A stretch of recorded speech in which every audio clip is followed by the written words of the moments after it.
here for the Labor Day Spectacular up here at Beaver. So last night we went ahead and did the test and tune with the Quick 8, or the Wicked Bike shootout.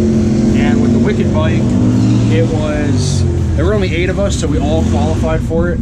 I kind of took myself out in round 1. I had Brian beat across the line, or I had him beat by like the 8th mile, but I didn't think the bike was going to run that much faster than what I dialed.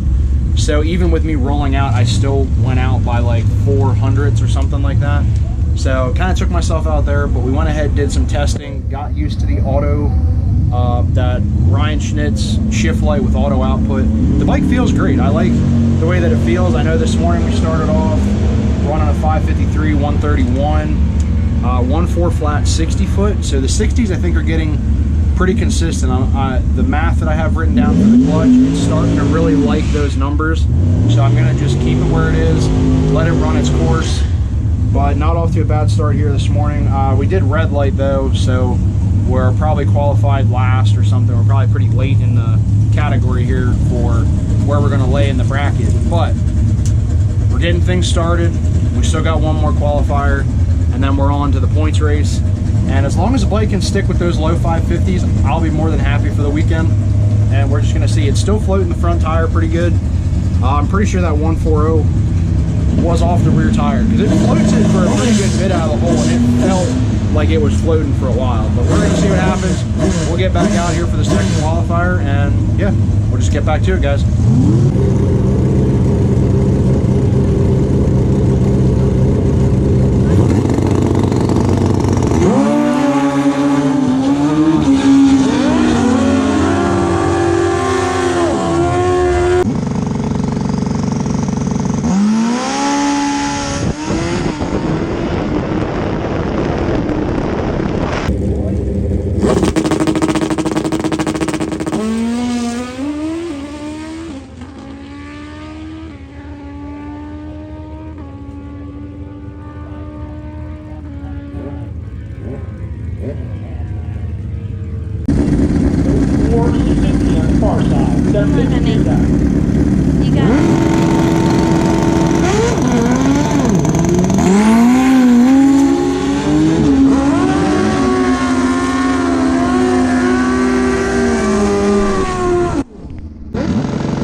Well, guys, we're starting off the last day for WDRA.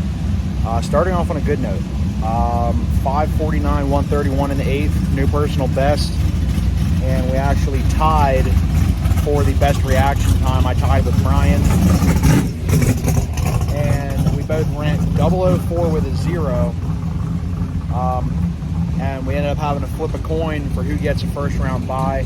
Right now we are waiting on Kevin. If Kevin gets his bike fixed, we'll have an even field. If he doesn't, we'll be odd numbered, so I will get the first round bye. But last night wasn't too bad of a race. The guy that actually won last night, Randy Kaufman, he's the guy that beat me second round. So Randy went on to win it. But now that Randy won it, I need him and his brother both to get knocked out in round 1, and I need Bill Venturo to get knocked out in round 1 because I got bumped from 11th to 12th. So we're just going to see what happens. I got a good day of racing coming, and we'll see.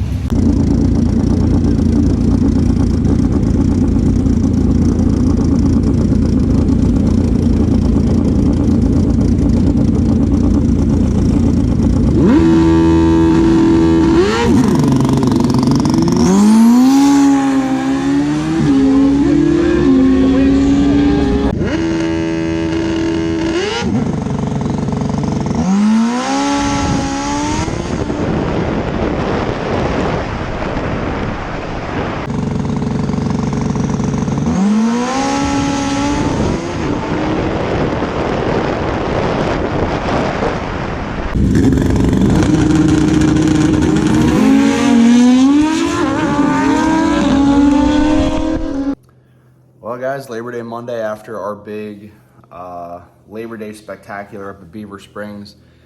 Didn't exactly go the way that I planned, but I mean, things happen in racing. I planned on winning, or at least trying to get at least one winner circle photo up at Beaver besides the one I got earlier this year. It just didn't plan out the way that I thought. Friday night, killed myself because I should have double checked where Brian was a bit more, but again, the bike made up 500ths because of it getting cooler. I thought I compensated enough in my dial-in to account for that, but I could have rolled out of it a lot more because Brian wasn't there. The margin of finish was big enough that I could have rolled out a lot more, or at least rolled out earlier, but so be it. Took a round one loss there for the Wicked 8, but was still able to do testing. The bike was staying consistently low 850s. It was actually running slower than it's been all year. It was running under 160 through the traps, but still running pretty fast for what it's been doing all year. So Friday was a bust. Saturday we lost to Randy in round 2. Kind of glad though I lost to the winner. Randy went on to win the race, but with that though, Randy was below me in points. After Saturday, he ended up ahead of me by 5, and it bumped me down to number 12.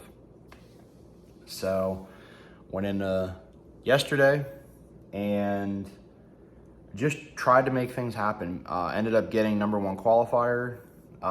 They base it off reaction time, so it's not ET. So best qualifier, or at least how you fit on the bracket, is all based on your reaction time, and then it kind of pairs you off from there. So me and Brian ended up tying to the 10,000th. We had .0040 for reaction time, and flipped the coin. I had the rights to a buy, but Kevin got his bike, or his other bike actually, running, so he was able to go in, so we were full pair. We didn't have a buy. So went into it with that. Went up against Keith, ended up going like 006 red or something like that. And it was a good race. Keith had a little bit of clutch issues, so I kind of figured at least try to get a decent light, just because he kind of accounted for that, because he had his first pass wasn't all that great on the launch. So he kind of accounted for having a little bit bad 60 foot. My bike, I ended up going red. Didn't even realize it. I just knew when I passed Keith, I looked up, saw a green marker on his. I let out of it. I think Keith went by me at the stripe, but I already lost. I went red. So the other, bought back in, went up against Lenny, pulled out a 002 finish margin to go back into round 2, and then went into round 2 and the bike went red bad. I don't know how it went red this bad, because I really got to watch the video and see, because I do not feel like that I left that early, because that kind of light to me is like the second you see that light start to come on, you let go of the button, and I let the button come on and then I let it go. So it is what it is. Mike Charcala went on to win it for the night, and that actually, Mike making it out of round 1, clinched the points championship for WDRA, and I think he might actually have SBRA. I think he might be the champion for SBRA as well. But anyway, I don't know if Mike sees this. I know his son Ethan has a YouTube channel as well, and he does a lot of the video stuff. Congrats to both of them, because I believe Ethan, I think, actually won both nights. He won Saturday night, and then he won the junior class last night. So, yeah, I think congratulations to both of them. I think it ended up being a pretty good weekend for the two of them. But we're pretty much wrapped up with the point season. So we still have cash races. We still have some street drags and stuff like that coming up. I did manage to find a deal, which I have to double check with the guy about a possible arm here for the pink bike.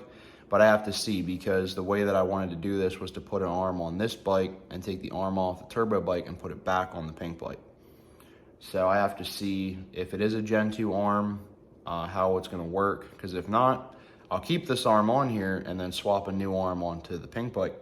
But I'd kind of rather do the opposite way and put that arm back and then get a fresh arm for the turbo bike. But we're gonna play around with it. We're gonna play with sprocket ratios. We're gonna see if we can make the bike faster, get a new PB to end the season, and just start messing around with the clutch a little bit more. And then once the off season officially hits, we're gonna be dialing in the pink bike. We're gonna work on the RD project that's been sitting over on that workbench. I haven't really touched it much, but we got some stuff to do for the winter and just see where it goes. It's kind of hard to believe that the season's kind of come and gone the way that it has, but unfortunately with my dog having her health issues and having to miss certain races and just things weren't working the way that I had hoped this year, we still did decent. The bike, we figured out its consistencies, its inconsistencies, and I don't know. I'm happy with the season. I wish we could have went further in the points, but I'm happy with it.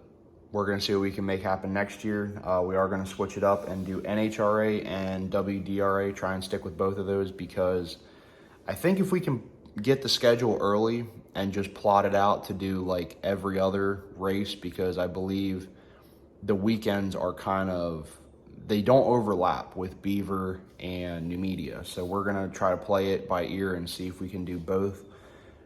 If not, maybe we'll do two, like one each a month, or two of one of another, something. We'll get it figured out.